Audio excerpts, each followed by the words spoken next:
Sorry guys, I just stopped that other video. My iPad fell out of my tripod. So, as I was saying before, if you guys want to try doing some counting collections at your house, that would be awesome. I would highly encourage that. If you, even if you don't have 135 something, but you think you have a lot of something, count and see how many you have. I bet some of you have maybe some Legos at home or some little toys that you have so many of that are probably in a box somewhere. You guys could go ahead and count those and see how you can group those together. Maybe group by 5s, group by 10s.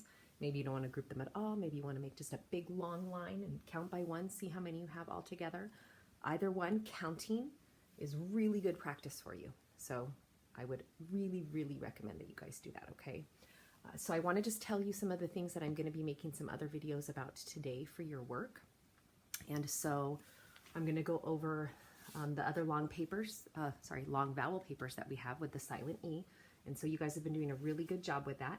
And so what Mrs. Mendoza notices is that friends can do things like this. You guys are really good at doing long vowel papers. You guys are good at doing words that have long vowels when we're doing it together. But when you're doing your writing or when you're noticing or when you're reading, you are not noticing those words in books. And so we want to get so good at that silent E changing the sound of that vowel that whenever you see it in books, you automatically make that long vowel sound. So that's why extra practice is something that we need to do. I'm also going to go over this word problem that we have about the leprechaun. There's a couple more time papers that I want to show you guys. A lot of you guys have been doing those and getting really good at those. I'm going to go over our reading passage. I sent a video on that yesterday. It's called At the End. And so yesterday we looked for words that had long A. So we're going to read it again and we're going to practice some words with the AI. And that's how a lot of these words make the long A, that vowel team.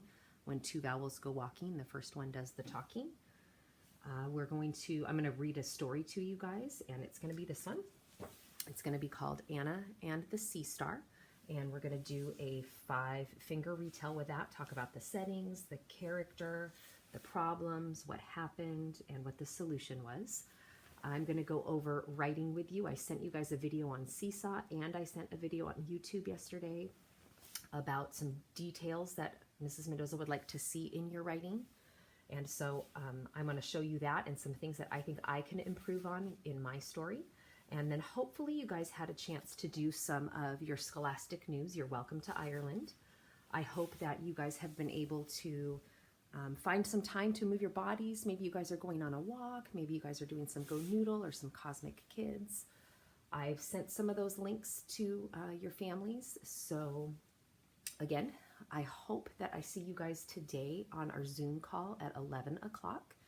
So if you get to see this video before then, make sure you talk to a grown-up about getting on that link and saying, hey, can you help me? I want to talk to Mrs. Mendoza because I really want to talk to you guys. I want to see your faces and say hi.